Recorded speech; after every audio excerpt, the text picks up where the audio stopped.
In this video, I'm going to be channeling the Native Americans that are in North Carolina. Right now, I am currently in the car, in the pitch black, in the intense silence on a mountain that I don't know the name of the mountain. And I have a cat in the back seat.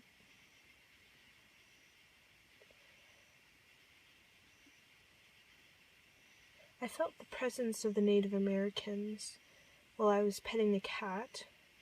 I saw these orbs while I was trying to take a picture of the cat. And when I tap into the Native Americans of this land, I almost don't want to tap into it. Don't know why, but I feel a lot of unspoken words. I feel heaviness. I don't necessarily know why. I don't really want to tap into that.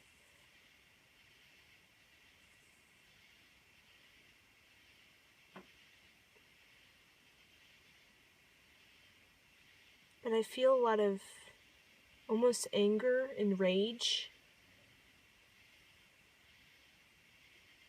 In particular, Native Americans in this region that I'm in.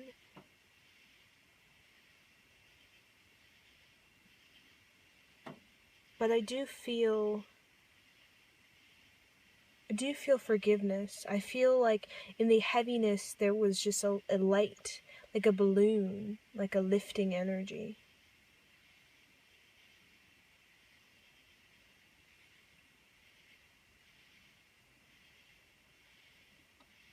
I feel like the young people, the people like my age or younger, the teenagers of the tribes, I feel like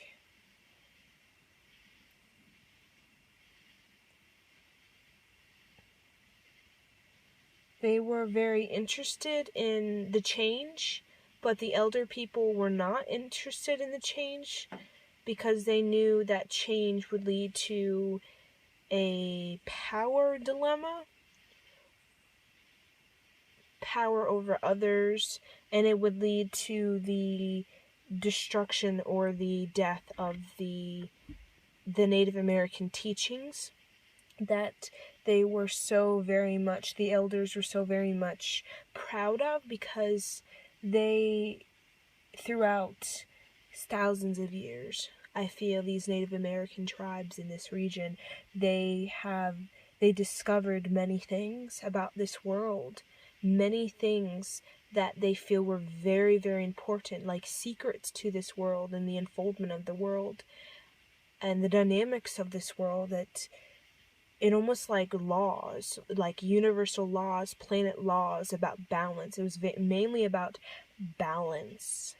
These elder people, the elder people's energy was very, like, I don't know, very soft energy, very just simple energy, very much an energy like a very talkative energy, like always wanting to share the wisdom, with the young generations. But the young generations, particularly the teens, in this transitional era time period, that I feel is like almost like happening right now, because the energy of it feels like it's happening now. But I just can't see it because I'm in a different time zone. I'm in the time zone that happens to be ahead of that time period that I'm tapping into.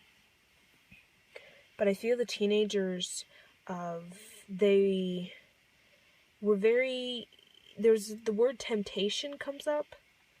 They were very tempted by, I feel like it's the whites, and the ideas, not necessarily the ideas, but it's more of temptation through their technology that these individuals, I like to say the whites, I guess, the white people, they were presenting it in such a way like it was it was more relevant than their teachings, their practice, their discoveries of the universe. Okay, so they kind of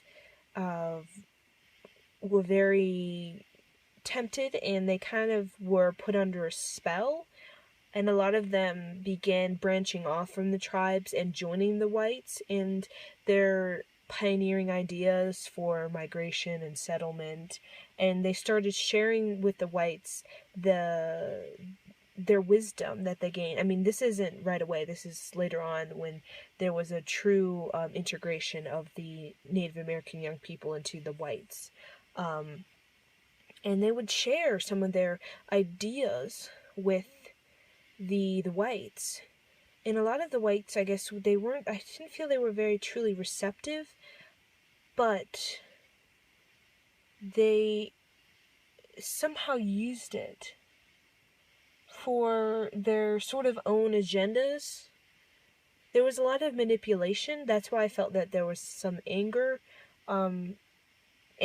because of the manipulation that was happening, because the whites were making themselves to seem more superior than the Native Americans of this region.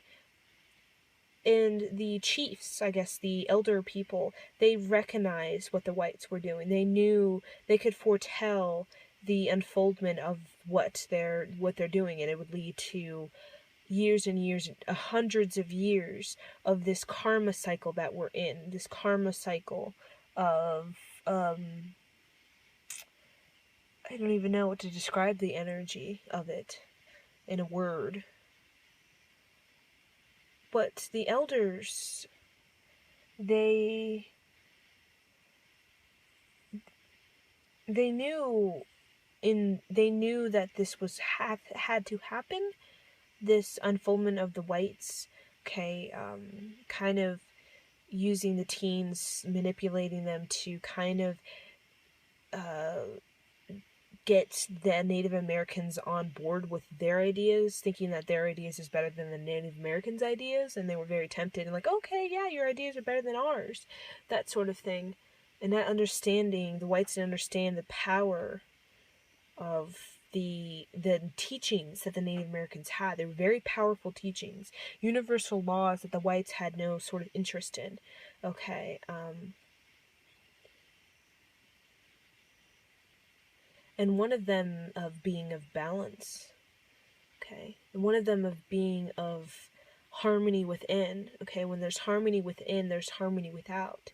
And the whites didn't really have this sort of harmony within. They were very external. Okay, seeking, what were they seeking of? God, glory. The messages, this is part 2 to the Native American channeled messages. I feel like personally there was a heaviness in my chest. Because I feel like the Native Americans of this region in North Carolina,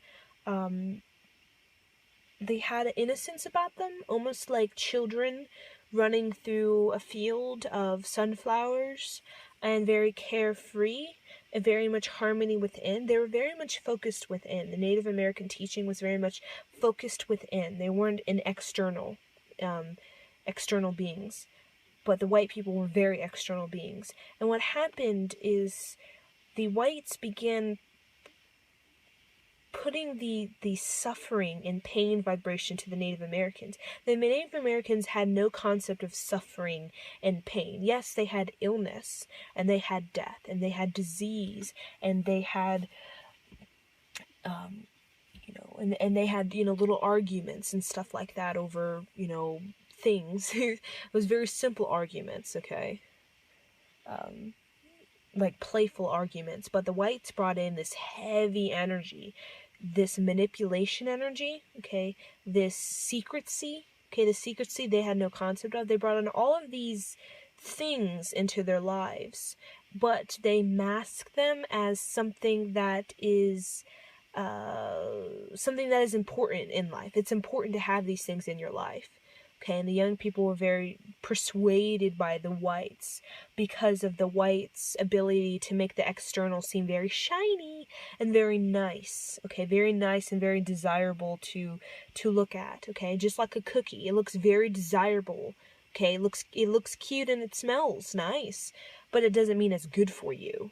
Okay, so that's kind of like what the whites did, and they placed this suffering energy into the Native American tribes, and the suffering energy, that frequency, is what really killed the spirit of the Native Americans, the suffering vibration, because the suffering vibration went against all of the things that they stood for: harmony and peace and balance, and about universal laws and oneness. It went totally against it. It created this separation